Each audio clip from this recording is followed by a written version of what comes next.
জান্নাত আরবি শব্দ, এর অর্থ বাগান বা উদ্যান, প্রচলিত অর্থে বেহেশত। ইসলামী পরিভাষায় পার্থিব জীবনে যেসব মুসলিম আল্লাহ তাআলার আদেশ নিষেধ মেনে চলবে, পরকালের হিসাবে যাদের পুণ্যের পাল্লা ভারী হবে এবং আল্লাহ তাআলার সন্তুষ্টি লাভ করবে, তাদের জন্য আল্লাহ তাআলা তৈরি করে রেখেছেন জান্নাত। যারা জান্নাতে প্রবেশ করবেন তারা অনন্তকাল জান্নাতেই থাকবেন। জান্নাত চিরস্থায়ী ভোগবিলাসের স্থান, যেখানে মৃত্যু নেই, রোগবালাই নেই, বার্ধক্য নেই। মহান আল্লাহ তাআলা বলেছেন, আমি আমার নেককার বান্দাদের জন্য এমন জিনিস তৈরি করে রেখেছি যা কোনো চক্ষু দেখেনি, কোনো কান শোনেনি এবং যার সম্পর্কে কোনো মানুষের মনে ধারণাও জন্মায়নি। মহান আল্লাহ রাব্বুল আলামিন বলেন, কেউ জানে না তাদের জন্য তাদের চোখ শীতলকারী কী জিনিস লুকানো আছে। সূরা সাজদা আয়াত 13। জান্নাত কত বড় সে সম্পর্কে কোরআনের একাধিক আয়াত ও সহিহ হাদিসে আলোচনা করা হয়েছে। পবিত্র কোরআনের এক আয়াতে মহান আল্লাহ রাব্বুল আলামিন বলেন, তোমরা দ্রুত অগ্রসর হও তোমাদের প্রভুর ক্ষমার দিকে এবং সেই জান্নাতের দিকে যার প্রশস্ততা মহাকাশ ও এই পৃথিবীর চেয়ে বিশাল। আর জেনে রাখো, এ জান্নাত আমি প্রস্তুত রেখেছি মুত্তাকিদের জন্য। সূরা আল ইমরান আয়াত 133। এই আয়াতে জান্নাতের বিশালতা সম্পর্কে বলা হয়েছে, এর বিস্তৃতি নভমণ্ডল ও ভূমণ্ডলের সমান। এর চেয়ে বিস্তৃত কিছু মানুষ কল্পনাও করতে পারে না। তাই জান্নাতের প্রশস্ততাকে মানুষের কল্পনা শক্তির সর্বোচ্চ উদাহরণ হিসেবে বোঝানো হয়েছে যে জান্নাতের প্রশস্ততা নভমণ্ডল ও ভূমণ্ডল ব্যাপী বিস্তৃত, অর্থাৎ প্রশস্ততাই তা নভমণ্ডল ও ভূমণ্ডলকে নিজের মধ্যে ধরে নিতে পারে। এর প্রশস্ততায় যখন এত বড়, তখন দৈর্ঘ্য কতটুকু হবে তা আল্লাহ তাআলাই ভালো জানেন। অবশ্য কোনো মুফাসসির বলেছেন, জান্নাতের দৈর্ঘ্য এবং প্রস্থ সমান, কেননা তা আরশের নিচে গম্বুজের মতো।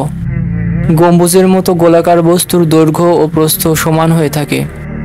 এই বক্তব্যের সপক্ষে প্রমাণ হলো, রাসূলুল্লাহ সাল্লাল্লাহু আলাইহি সাল্লাম বলেছেন, তোমরা যখন আল্লাহর কাছে জান্নাত চাইবে তখন জান্নাতুল ফিরদাউস চাইবে, কেননা তা সর্বোচ্চ জান্নাত, সবচেয়ে উত্তম ও মধ্যম স্থানে অবস্থিত জান্নাত।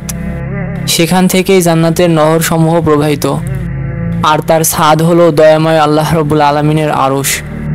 সহিহ বুখারী হাদিস নাম্বার 2790 ও 7423। সহিহ হাদিসে জান্নাতের গাছ সম্বন্ধে বলা হয়েছে, জান্নাতে এমন গাছ রয়েছে যার ছায়ায় আরোহী 100 বছর চললেও তার ছায়া অতিক্রম করতে পারবে না। সহিহ বুখারী হাদিস নাম্বার 3251।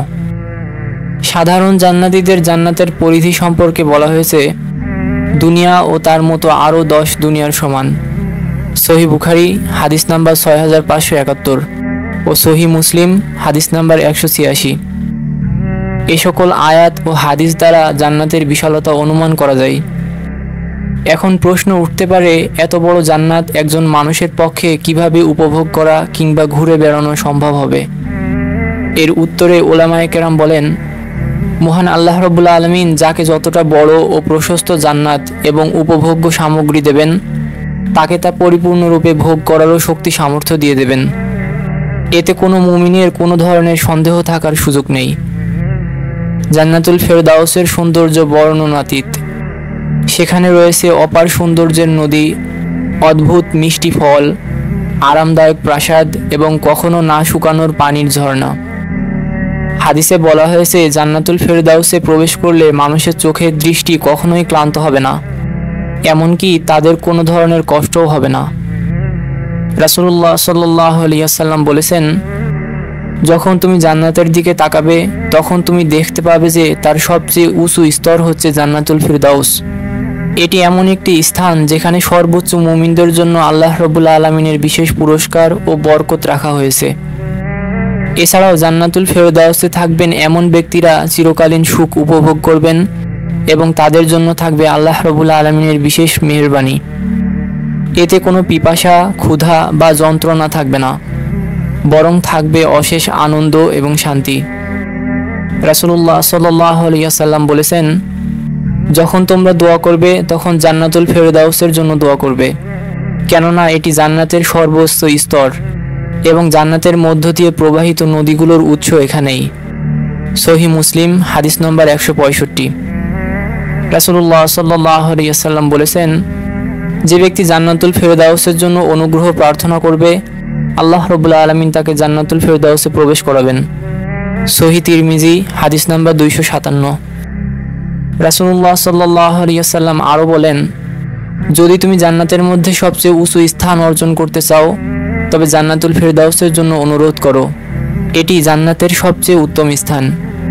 মুসনাদে আহমদ হাদিস নাম্বার 7059। আল্লাহ রাব্বুল আলামিন আমাদের সবাইকে ঈমানের সাথে জীবন কাটানোর তৌফিক দান করুন।